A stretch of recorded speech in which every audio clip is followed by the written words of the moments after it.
next guest, I got to tell you, I've been looking forward to this ever since I found out I've got 6 guests here with me today. And to my immediate right, I'm going to have to read these so I make sure I don't get the names and the dogs all messed up here. Dusty Meyer with Midas. Okay, Midas.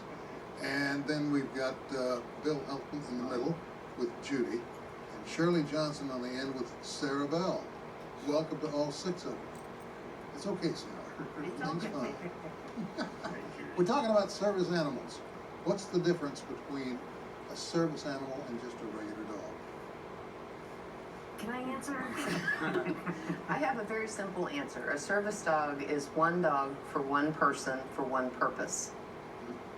So they stay focused on the person that they are serving. They're usually for anything from diabetes to epilepsy, blindness, heart conditions, things that the dogs have to stay completely focused. That's why you do not pet a service dog. Really? Yes, sir. Well, that's why, if you notice, I got permission. Yes, you did. And now you've been educated. So therapy dogs are for everybody. Yeah. You get to pet them, love on them, and interact with them. I had a dog like People that a service dog actually does something. These guys don't. Yeah, really, these guys are just They don't do much of anything. They're here to love on. All right, you are involved with the sheriff's office. Yes, sir. With the canine unit. Is there need for for a service dog there? I thought they just wanted attack dogs. Well, they've got attack dogs. We've got dogs, search and rescue dogs that are go out and track.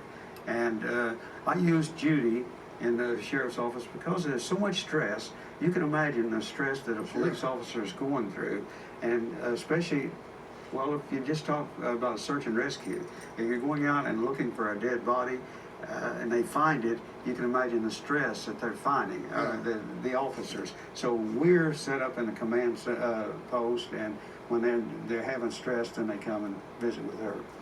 You know, when something comes to mind, I think Oklahoma first saw how important they were here at home when the Murrah Federal Building was blown up, and they brought in dogs to help search.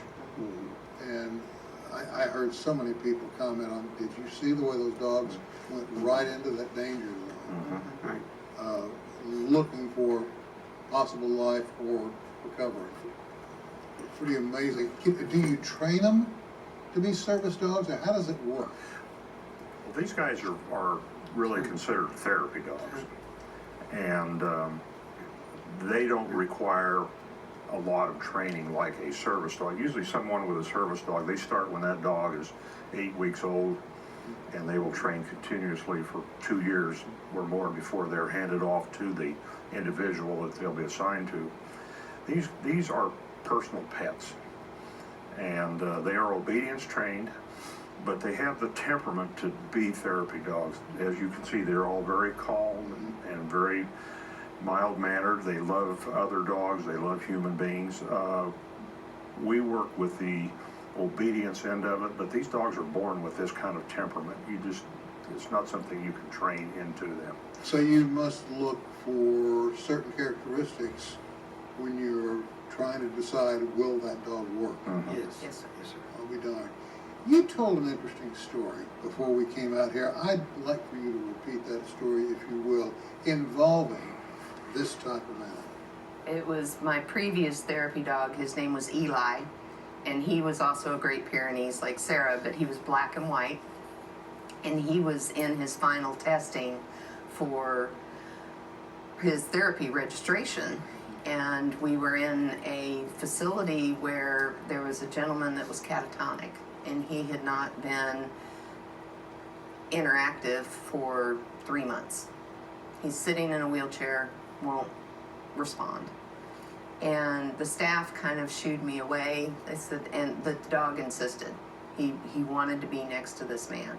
So we went over, and my dog slid up underneath the man's hand. He's in a wheelchair. My dog stands under his hand and kind of sets himself. He's standing, but he placed himself.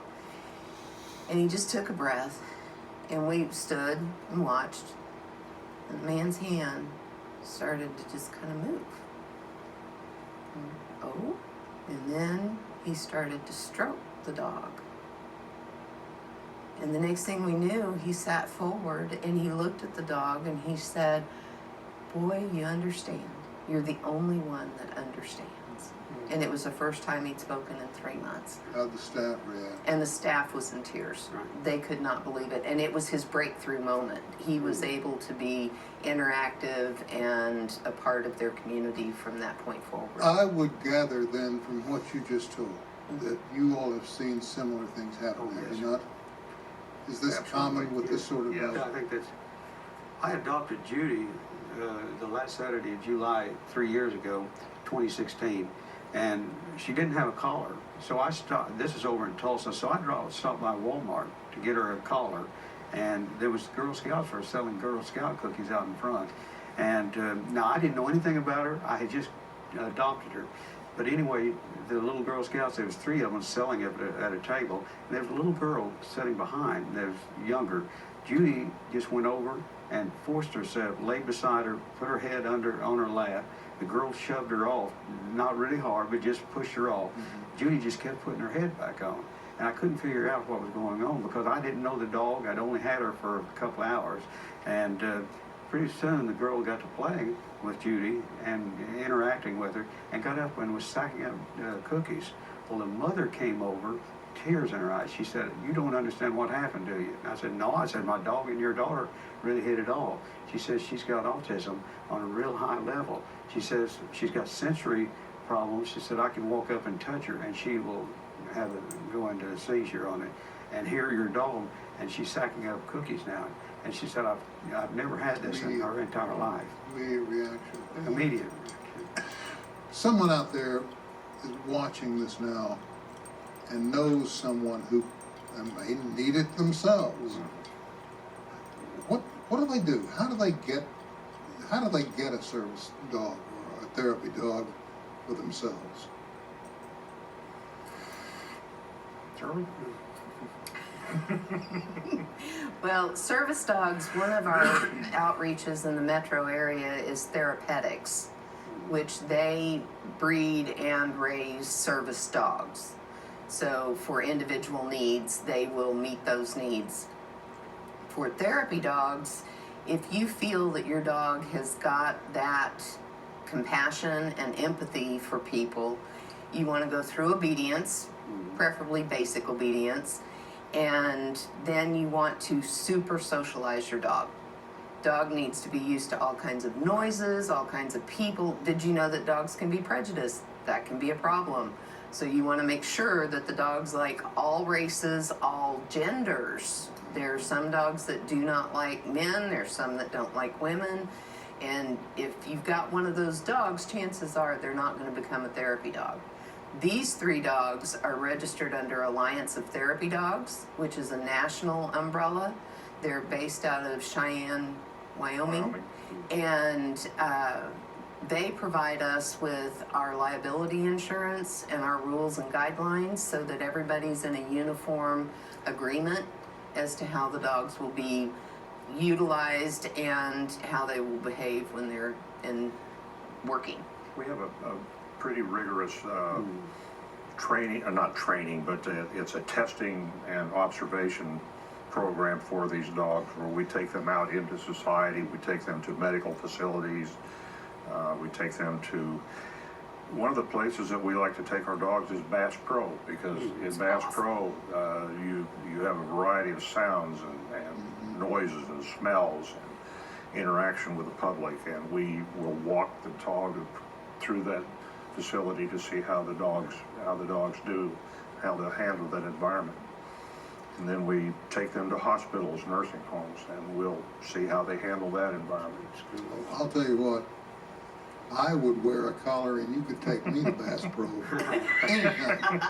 Hey, thank you all for coming out and bringing these wonderful animals. And you and me, Judy, you and me. I can tell where that's They were making contact. eye contact. Yeah, We're in, really. we're in, baby. Yeah, we'll fist out in a minute, all right? Thank you again very much for coming. Well, thank you. Thank We're you. very, very grateful. We're all out of time. Thank you for being a part of it today, and we'll see you next time.